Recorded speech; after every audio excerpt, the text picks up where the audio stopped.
الله الرحمن الرحيم وإذ قال إبراهيم لأبيه آزر أتتخذ أصناما آلهة إني أراك وقومك في ضلال مبين وكذلك نري إبراهيم ملكوت السماوات والأرض وليكون من الموقنين. رات تراویح میں الحمدللہ 9:15 سپارے ہمارے مکمل ہو چکے ہیں. اللہ کا لاکھ لاکھ شکر ادا کرنا چاہیے کہ اللہ نے ہمیں قرآن مجید تراویح میں سننے کی توفیق عطا فرمائی ہے. 7ویں سپارے کی آیت نمبر 73 74 75 76 77 78 79 ان آیت کی آپ کے سامنے مختصر تشریح ذکر کی جائے گی.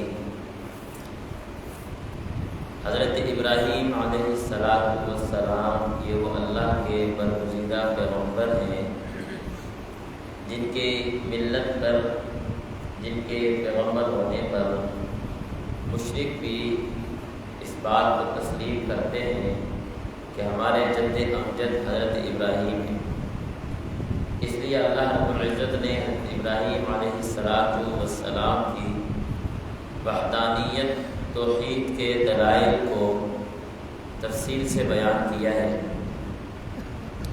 حسن اتفاق دیکھیں، ہدایت اللہ کے ہاتھ میں ہے. باپ بت پرست ہے، بیٹا معاشر ہے. باپ توحید کی نافرمانی کرتا ہے، شرک کر رہا ہے اللہ کے ساتھ، جبکہ بیٹا ایک اللہ کو پکار کر اللہ کی وحدانیت کی دعوت دے رہا ہے. اللہ رب العزت نے قرآن مقدس میں اس چیز کا ذکر کیا. حضرت ابراہیم علیہ السلام نے اپنے والد کو اس بات کی دعوت دی کہ آپ اس چیز کے پیچھے لگے ہوئے ہیں، یہ ہدایت نہیں بلکہ سراسر گمراہی ہے.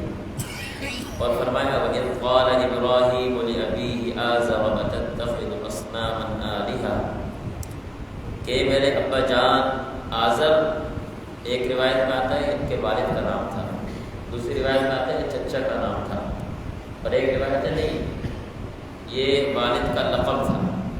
جو بھی ہو، چچا ہو تو چچا کو بھی ثانوی طور پر باپ کہہ دیتے ہیں. جو بھی ہو تو فرمایا اے ابا جان، میں دیکھ رہا ہوں کہ آپ نے بتوں کو اپنا معبود بنا لیا ہے، بتوں کو معبود بنا لیا.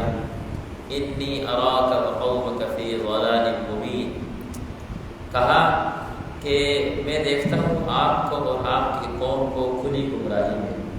کیونکہ بت پرستی ہر ایک کے سامنے واضح ہے کہ یہ شرک ہے. اپنے ہاتھ سے مٹی کے بت بنائے ہوئے، اس نے کیا کرنا ہے؟ کچھ بھی نہیں کر سکتا. ایک چیز میں جان ہونا تو پھر کچھ نہ کچھ عقل اس طرح چلی جاتی ہے، یا ہو سکتا ہے کہ کچھ اس میں کوئی اس طرح کی چیز ہو جس کی وجہ سے اس کو معبود بنا کر بیٹھا ہوا ہے مٹی، اور اپنے ہاتھ سے بت تراشے میں. یہ تو ہے ہی نہیں. یہ صاف کہا اے ابا جان انی اراک وقومک فی ضلال مبین، کہ آپ اور آپ کی قوم کھلی گمراہی میں. یہاں سے کیا بات سمجھ آئی؟ بنیادی بات سب سے پہلی یہ سمجھ آئی، جو انبیاء کی سنت ہے، مجھے اور آپ کو یہ دعوت دی کہ ہمیشہ بات یاد رکھو کہ دین کی دعوت، تبلیغ یہ ہمیشہ سب سے پہلے گھر سے شروع ہوتی ہے. گھر سے شروع ہوتی ہے. اور اگر دیکھا جائے تو میری اس کی بہت کمزوری ہے. میں باہر تو بڑا مبلغ بنوں گا، بڑی دین کی دعوت دوں گا، بڑا لوگوں کو کیا ہے راہ راست پہ لانے کی کوشش کروں گا، لیکن جب میں آتا ہوں گھر کی طرف تو میری دال نہیں بنتی. مفتی معاذ صاحب دا برکاتہ نے ایک دن بڑی عجیب بات فرمائی. میں سن کے حیران ہو گیا. کہنے لگے کہ کسی کے دیندار ہونے کا اگر پتہ لگانا ہے نا کہ یہ شخص دیندار ہے تو اس کی اولاد کو چیک کر لو. اس کی اولاد کو چیک کر لو کہ اس کی دین کا پتہ اس کی اولاد سے چلے گا، اس کی اولاد میں اس کے دین کا کتنا اثر ہے. تو سب سے بنیادی جو بات ہے جو یہاں سے بھی پتہ چل رہی ہے، اور آپ علیہ السلام کو بھی یہی حکم تھا وَأَنذِرْ عَشِيرَتَكَ الْأَقْرَبِينَ کہ سب سے پہلے اپنے گھر والوں کو اللہ کے عذاب سے ڈرائیے، اللہ کی طرف سب سے پہلے اپنے گھر والوں کو ڈرائیے۔ تو یہ بنیادی چیز ہے کہ گھر یہ ابتدا ہے۔ گھر میں اگر دین نہیں تو یقینی بات ہے کہنے والا یہی کہے گا کہ مولوی صاحب، تبلیغی صاحب، دیندار صاحب، مسلح صاحب بڑے آپ تبلیغ کرتے پھرتے ہیں، بڑی دین کی دعوت دیتے ہیں، حالانکہ اس کو یہ کہنا ٹھیک نہیں، لیکن دیکھا جائے تو ایک نظریے سے ٹھیک بھی ہے۔ بھئی گھر میں تو دین ہے نہیں، بیگم پردہ کرتی نہیں، بچی کے سر پہ دوپٹہ نہیں، ہاف بازو بچی کو پہنا رکھے ہیں، بچی بازار میں کیا ہے بے پردہ پھر رہی ہے، بے کیا ہے محرم سے وہ کیا ہے غیر محرم سے وہ بات کر رہی ہے۔ تبلیغ ہمارے لیے بات تو ٹھیک ہے، بنیادی جو چیز ہے وہ گھر ہے۔ اس لیے یہاں پر سب سے پہلے ابا کو دعوت دی، پھر قوم کی طرف گئے ہیں، سب سے پہلے گھر میں تبلیغ کی، پھر قوم کی طرف گئے ہیں۔ پھر کیا فرمایا اللہ نے؟ کہا وَكَذَلِكَ نُرِي إِبْرَاهِيمَ مَلَكُوتَ۔ اچھا ایک اور بات فرمایا إِنِّي أَرَاكَ وَقَوْمَكَ۔ ابراہیم علیہ السلام جس قوم میں مبعوث ہو رہے ہیں تو یہ قوم بھی تو ابراہیم کی قوم ہے نا، لیکن جب بات آئی اسلام کی تو جو مسلمان نہیں اس کو اپنا قوم نہیں کہا۔ وَقَوْمَكَ، اے ابداً آپ کی جو قوم ہے، میری قوم تو یہ تب بنتی جب یہ میری دین پر ہوتی۔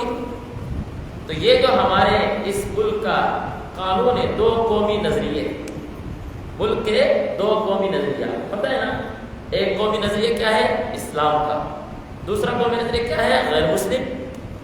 یہ جو قومی نظریے مجھے پاکستان کے دیے گئے ہیں حضرت ابراہیم نے پہلے بیان کر دیے، ایسے نہیں ملک پاکستان کی کیا ہے یہاں تعریف کی جاتی ہے کہ اس کی بنیاد کلمے کے نام پر ہے، لا الہ الا اللہ، بڑا عظیم ملک ہے۔ میں کہتا ہوں یار پاکستان میں کیا ہے جو پاکستان میں پوری دنیا میں کہیں نہیں ہے، پہچانوں سے پاکستان ہے کیا چیز، یہ تو ان سے کچھ جو اپنے جانے کے لیے پاکستان میں بہت کچھ ہے، بلکہ ہے ہی سب کچھ پاکستان میں مدینہ منورہ کے بعد۔ بات سمجھ آ رہی نہیں آ رہی ہے؟ یہ بڑے عظیم ملک ہے۔ تو دو قومی نظریے پہ یہ ملک بنا ہے، اور یہ دو قومی نظریے کون سے تھے؟ ابراہیم علیہ السلام کو دیے تھے۔ کیا کہا؟ انی اراک وقومک، کہ میری قوم تو تب بنے گی جب ملت ابراہیمی پر آئے گی۔ یہ تو ابھی بت پرستی ہے، یہ میری قوم نہیں بن سکتی۔ آپ علیہ السلام نے حجۃ الوداع کے موقع پر ایک قوم کا ایک قافلے کا گزر ہوا تو پوچھا ہاں بھی تم کون ہو؟ تو کہا نحن قوم مسلمون، قبیلہ نہیں ذکر کیا، خاندان نہیں ذکر کیا، فلاں قبیلے سے نہیں، کیا کہا نحن قوم مسلمون، ہم مسلمان ہیں۔ بنیادی طور پر جو قوم کی نسبت اللہ نے سب سے پہلے ہمیں سمجھائی ہے وہ اسلام والی، خاندان قومیت کی سب کچھ بعد میں ہے، پہلے اسلام ہے، اس لیے کہا مسلمان کا بھائی ہے۔ بات سمجھ آ رہی نہیں آ رہی ہے؟ نمبر 1 فرمایا وَكَذَلِكَ نُرِي إِبْرَاهِيمَ مَلَكُوتَ السَّمَاوَاتِ وَالْأَرْضِ وَلِيَكُونَ مِنَ الْمُوقِنِينَ۔ اللہ کہتے ہیں ہم نے ابراہیم کو آسمان و زمین کی نشانیاں سمجھا دی تھی تاکہ ان کو اطمینان ہو جائے کہ حقیقتاً خدا ایک ہی ہے، رب ایک ہی ہے، اللہ ایک ہی ہے، وہی معبود بننے کے لائق۔ ہم نے سمجھا دیا تھا، اس لیے تو دھڑلے سے باپ کو کہہ رہے تھے انی اراک وقومک فی ضلال، آپ ابراہیم ہے۔ آگے فرمایا فلما جن علیہ اللیل رأى کوکبا، قوم کی طرف آیا، اب قوم کو دعوت دی، قوم میں سے بات کیا ہے؟ ستاروں کی پوجا کر رہے ہیں۔ اب نبی کی دعوت کا انداز دیکھیں، ایک مبلغ کے دعوت کا انداز کیسا ہونا چاہیے؟ کہا کہ یہ ستاروں کو پوچھتے ہو، چلو دیکھتے ہیں۔ تم کہتے ہو یہ ستارہ کیا ہے؟ چمک رہا ہے، ستارہ چمک رہا ہے، ابھی دیکھتے ہیں کہ یہ ستارہ خدا ہے یا نہیں۔ کہا فلما جن علیہ اللیل رأى کوکبا، جب ستاروں کو دیکھا کہ وہ چمک رہا ہے، قال ھذا ربی، تو کہنے لگے یہ میرا رب ہے، مان لیتے ہیں تمہارے نظریے کے مطابق یہ میرا رب ہے۔ فلما افلا، جب چھپ گیا، قال لا احب الآفلین۔ اب دیکھیں یہ تبلیغ کا انداز، ابراہیم علیہ السلام نے یہ نہیں کہا کہ بھئی اس ستارے کو میں خدا نہیں مانتا، کہا جو چھپ گیا اس سے میں محبت نہیں کرتا۔ کیوں؟ کہا کہ جس کو انسان خدا مانتا ہے اس سے محبت کرتا ہے، جس کو انسان اپنا معبود سمجھتا ہے اس سے یقینی طور پر محبت کرتا ہے۔ یہ محبت کے لائق تب ہوتا جب یہ خدا ہوتا، جب اس سے محبت ہی نہیں کہ یہ خدا ہی نہیں۔ تو ان کو تبلیغ کا انداز کیوں؟ اس لیے کہ وہ اسے خدا مانتے تھے. اب اگر کہتے ہیں یہ خدا نہیں ہے قوم بگڑ جاتی. یہ تو ہمارے خدا کو برا کہہ رہا ہے. نہیں کہا میں اس سے محبت نہیں کرتا. کیوں؟ اگر یہ محبت کے لائق ہوتا تو یقینی طور پر یہ خدا ہوتا. لیکن جب میں محبت نہیں کر رہا تو یہ خدا نہیں ہے. قوم کو سمجھ آئی یار بات تو ٹھیک ہے. ابھی ستارہ نکلا ہوا تھا اور چھپ گیا. تو جو چیز نکلنے میں، چھپنے میں، تاریک ہونے میں، روشن ہونے میں کسی کی محتاج ہے وہ معبود کیسے؟ بات سمجھ آ رہی ہے؟ اس لیے ستارہ معبود نہیں ہو سکتا. نمبر 2 فلما رأى القمر بازغا قال هذا ربي. چاند کی طرف آ گئے. بعض لوگ چاند کو پوچھتے تھے چاند سورج چمک رہا ہے، چاند کی طرف آئے. جب چاند نکلا ہوا ہے چمک رہا ہے. قال هذا ربي. کہا تمہاری بات مان لیتے ہیں یہ میرا رب ہے. لیکن فلما افل. جب وہ بھی چھپ گیا. قال لئن لم يهدني ربي لاكونن من القوم الضالين. اگر میں تمہاری ہی بات مانتا رہتا تو تم نے پہلے ستارے کو معبود بنایا، اب چاند کو معبود بنایا، چاند بھی چھپ گیا ہے. اگر تمہارے میں پیچھے چلتا رہا تو مجھے خطرہ ہے کہ میں کہیں گمراہ ہو جاؤں. لأكونن من القوم الضالين. میں گمراہوں میں سے ہو جاؤں گا. پھر آگے سورج کی طرف. فلما رأى الشمس بازغة قال هذا ربي هذا أكبر. جب سورج کی طرف آیا تھا تو وہ اور زیادہ چمک رہا ہے تو کہا یہ میرا رب ہے. هذا أكبر. یہ تو بہت بڑا رب ہے. تعجب بڑا رب ہے یہ تو. لیکن فلما افلت. جب سورج بھی چھپ گیا. قال یا قوم انی بریء مما تشركون. اب کھلی بات آ گئی. سمجھا دیا 3 طریقوں سے. اب کھلی بات کر دی. کہا یا قوم انی بریء مما تشركون. اے میری قوم جو تم کر رہے ہو نا میں اس سے بری ہوں. تم نے اس کو معبود بنایا، اس کو بنایا، اس کو بنایا. یہ سارے کسی کے محتاج ہیں. خود نکل نہیں سکتے، خود چھپ نہیں سکتے. ان کی کوئی ایک حالت نہیں ہے. یہ معبود کیسے ہیں؟ انی بریء مما تشركون. میں بری ہوں ان چیزوں سے.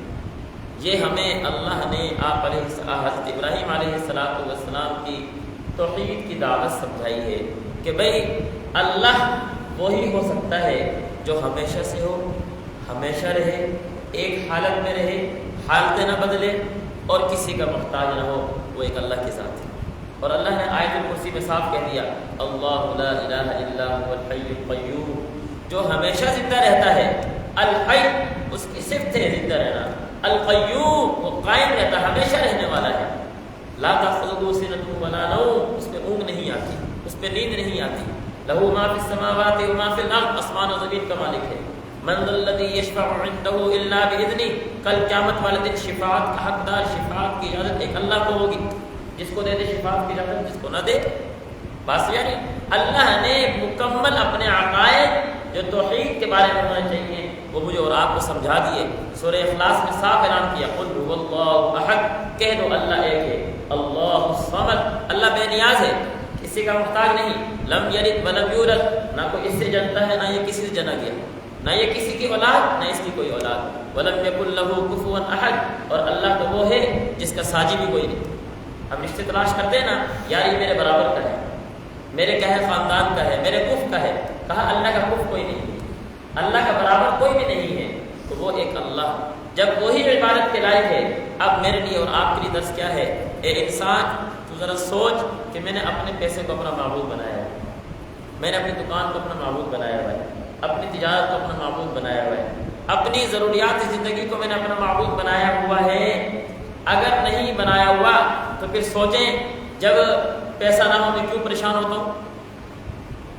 سوچیں جب پیسہ نہ ہو میں کیوں پریشان ہوتا ہوں. بھی کھانا پیسے نے دینا ہے، کیوں پریشان ہوں میں؟ کھانا تو اللہ نے دینا ہے. رازق کون ہے؟ اللہ ہے. خالق کون ہے؟ اللہ ہے. دکان تو نہیں ہے. اب اگر میں اس دکان کو اپنا معبود نہیں سمجھتا تو اگر آج کے دن دکان میں بکری نہیں ہوئی میں کیوں پریشان ہوں؟ بولیں بھائی جس اللہ نے اولاد دی ہے اس اللہ کو نہیں پتا کہ اس کے میں نے کیا ہے کھانے کا انتظام کرنا ہے. جس اللہ نے تجھے اپنا ذاتی مکان نہیں دیا، کرایہ کا مکان دیا، کہ اس اللہ کو نہیں پتا اس نے مہینے کا کیا ہے کرایہ ادا کرنا ہے، بجلی کا بل دینا ہے، گیس کا بل دینا ہے، پتہ ہے نا. تو پھر کیوں پریشان پھر رہا ہے تو انسان؟ بتائیں. پتہ یہ چلا کہ بھائی میں اپنے نظریے میں کمزور ہوں، میں کمزور ہوں، میں ڈگمگایا ہوا ہوں. کرونا کے دنوں میں کتنے پریشان تھے ہم، کتنے پریشان تھے. وہ یار دکانیں بند، کاروبار بند، او ہو کیا ہو گیا، تنخواہ نہیں ہے، بڑے مشکل حالات ہیں. اور بھائی جس طرف جانے کی ضرورت تھی کہ میرا عمل درست نہیں ہے، اللہ کا عذاب میرے پر کیوں آیا ہوا ہے، وہاں سوچ نہیں گئی. سوچ کیا ہے؟ مہنگائی، دکان بند، کاروبار بند، ٹیکس بڑھ گئے، یہ ہو گیا وہ ہو گیا. بھائی یہ پریشانی کے اسباب نہیں ہیں، یہ مجھے سمجھایا جا رہا ہے کہ اللہ وما من دابۃ فی الارض الا علی اللہ رزقها، اللہ کا صاف اعلان ہے کہ اے انسان تیرے رزق کا انتظام میں نے کرنا ہے، میرے ذمہ ہے تیرے رزق کا انتظام، کسی کے ذمہ نہیں ہے۔ نحن نرزقکم وإیاہم، ہم تم کو بھی رزق دیں گے، تمہاری اولاد کو بھی رزق دیں گے، ہم نے رزق دینا ہے نا، انتظام ہم نے کرنا ہے۔ اس لیے سوکھی کھاؤ الحمدللہ، نہ ملے الحمدللہ، دال مل جائے الحمدللہ، گوشت مل جائے الحمدللہ، شکر کرو لأزیدنکم، بڑھاتا چلا جاؤں گا میں۔ لیکن جب آج دال ملی مزہ نہیں آیا، یار دل کر رہا تھا گوشت کھانے کو، اور یار شکر کر تجھے دال ملی ہے، وہ بیچارہ جس کو ایک ٹائم کا کھانا نہیں ملا اس کا کیا حال ہوگا؟ تیرے گھر میں پانی ہے پینے کو، اس بیچارے کو جس کے پاس پانی نہیں ہے، تجھے اللہ نے سحری کا انتظام تو دیا ہے، اس سے وہ جس کے پاس سحری کا انتظام نہیں ہے۔ پھر اس کے بعد انسان کو پتہ چلتا ہے کہ یار میرا اللہ موجود ہے، میری مشکلات کا حل کرنے والا موجود ہے، میرا خالق ہے، میرا رازق ہے، مشکل کشا ہے، حاجت روا ہے، وہ اللہ ہے، سب کچھ اسی نے ہی کرنا ہے۔ انسان تھوڑا سا اللہ سے تعلق جوڑ کر تو دیکھے، پھر دیکھے اللہ کی طرف سے کیا کیا کیا ہے آسانیاں آتی ہیں۔ کل کا جو درس تھا وہ آپ کو بیدار کرنے کے لیے تھا، جب انسان بیدار ہو گیا، اللہ سے تعلق جڑ گیا، اب اللہ کی آسانیاں دیکھیں۔ کہا یہ مسلمان جب کلمہ پڑھ لیتا ہے مجھے اتنا پسند ہے کہ سامان اس جیب میں ڈالا ہے، تلاش اس جیب میں کر رہا ہے، کہا اس کی یہ تکلیف مجھے برداشت ہے، میں اس کو ثواب پہنچاتا ہوں، میں اتنا اس کو محبوب بنا لیتا ہوں اپنا۔ جب اللہ کا تو اتنا محبوب ہے تو اللہ تجھے چھوڑ دیں گے؟ اللہ تعالیٰ کوئی خیال نہیں کریں گے، نہیں خیال کریں گے، میں بولا ہوں۔ الحمدللہ رب العالمین۔